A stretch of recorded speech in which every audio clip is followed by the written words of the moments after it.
बोलिए नर्मदा मैया की। तो पृथ्वी पर जीवित इतिहास की जो सबसे बड़ी चीजें हैं उनमें से एक नर्मदा, जिनकी आज जयंती का पर्व हम यहाँ मना रहे हैं। तो पहले तो इसके लिए नमामि देवी नर्मदे प्रकोष्ठ के हमारे जिला संयोजक आदरणीय विष्णु जी को बहुत बहुत बधाई।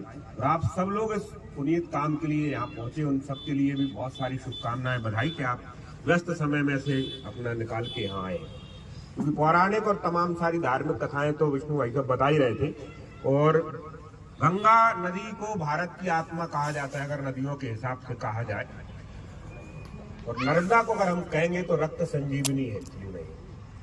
वेदों में जितना उल्लेख गंगा का है उसके लगभग समानांतर जो है नर्मदा को भी स्थान मिला है। स्कंद पुराण का रेवा खंड तो उन्हीं के लिए पूरा का पूरा समर्पित कर दिया गया है।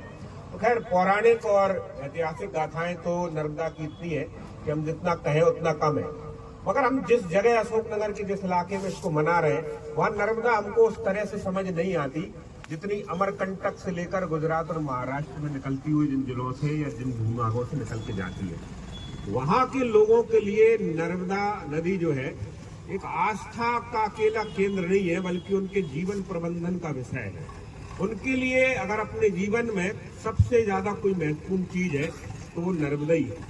और नर्मदा कई सारी संस्कृतियों को अपने साथ लगातार आगे बढ़ा रही है। ऐसा माना जाता है कि करीब 6 लाख वर्ष पुराने कुछ ऐसी ऐतिहासिक साक्ष्य जो है मां नर्मदा की कोख से हमको मिले हैं, जो जीवित इतिहास में किसी जगह नहीं मिलती। उनकी नदी की जो धार से निकलने वाले हर पत्थर को नर्मदेश्वर महादेव के तौर पर पूजा जाता है। और ये दुनिया का या भारत का अकेला उदाहरण है कि उस नदी में अगर कोई पत्थर गिर भी जाता है, पहले तो वहीं से निकलता है, अगर गिर भी जाता है तो उस पत्थर को नर्मदेश्वर महादेव के तौर पर ही माना जाता है। तो ये बहुत बड़ी बात है क्योंकि भगवान शंकर ने खुद उनको इसका आशीर्वाद दिया है। मगर आज के दौर में हम जैसे लोग अगर अशोकनगर में या देश भर में या प्रदेश भर में कहीं नर्मदा जयंती मना रहे हैं तो उसका बहुत बड़ा उद्देश्य जल संरक्षण के विषय को लेकर है। दरअसल नर्मदा के आसपास जो लोग रहते हैं उनके लिए किसी भी विषय को मैं जो बता रहा हूँ उससे ज्यादा महत्वपूर्ण नर्मदा जब हो जाती है तो उनके लिए उसका संरक्षण, उसका दूषित न होना, उसकी पवित्रता बचाए रखना सबसे बड़ा कारण होता है।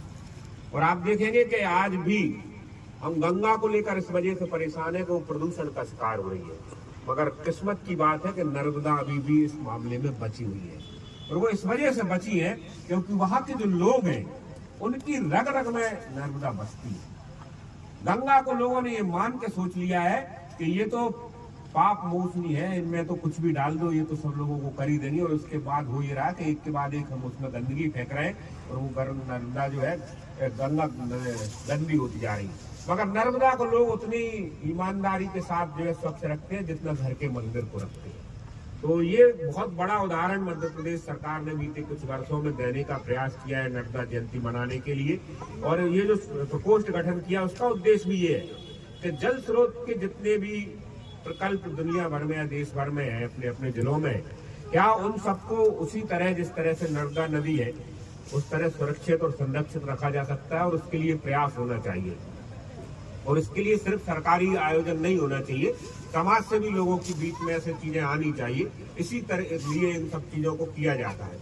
एक दूसरी बड़ी बात जो ये है कि हमेशा ये कहा जाता है कि नदियों के किनारे सभ्यताएं और संस्कृतियां कल कल बहती रहती हैं। तो नर्मदा के किनारे तो भारत की आत्मा और भारत की जो संस्कृति है, जो बची हुई संस्कृति कह लीजिए, जो फिर से दोबारा से पुनर्स्थापित हो रही है, उस संस्कृति को उन्होंने संरक्षित रखा है। तमाम हमले और तमाम परेशानियों के बाद भी अगर भारत जिस धर्म के और जिस व्यवस्था में सनातन में है तो उसमें नर्मदा का बहुत बड़ा योगदान है। क्योंकि आदि शंकराचार्य ने अपना जो सबसे महत्वपूर्ण जीवन का जो हासिल किया है वो ओंकारेश्वर के तट पर मां नर्मदा की गोद में ही बैठ के जो है केवल उनको प्राप्त हुआ है। घटना भी है, उनको लेकर कई सारी जो है कहानियां भी है जो अभी शंकराचार्य महाराज के द्वारा ही विरचित है।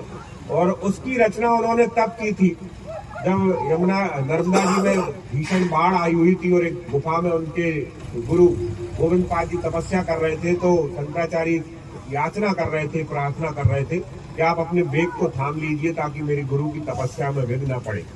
और कहानी ये है कि उसी दौरान उन्होंने कमंडल में उस पानी को, जो बाढ़ का पानी, उसको सोख लिया है और उसी समय इस नर्मदा स्तुति की जो है स्तुति की है, जिसमें उन्होंने उनकी महिमा बताई गई है, देवताओं के जो है उनके आश्रय की बात बताई गई है, जो जीव जंतु उससे आश्रय पाते हैं उनके बारे में बताया। तो पूरी तदीय पाद पंकजम नमामि देवी नर्मदे, तो तमाम अलग अलग तरह की चीजों से नर्मदा का जो है आह्वान किया, उन्हें प्रसन्न किया है और उनके वेग को रोककर उस तपस्या को पूरा कराने का काम किया है। और यहीं से भारतीय धर्म को नए सिरे से जो है पुनर्स्थापित करने का काम किया है।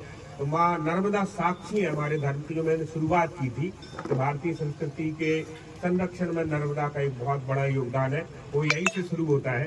तो तमाम सारी बातें हैं नर्मदा पर। कहा जाता है कि जितने शोध संस्थान हो रहे हैं वो अगर कई हजार वर्ष तक भी चले तो नर्मदा पर जो था है या उसकी व्यवस्था है उसको नहीं सहन कर पा सकती या नहीं नाप सकती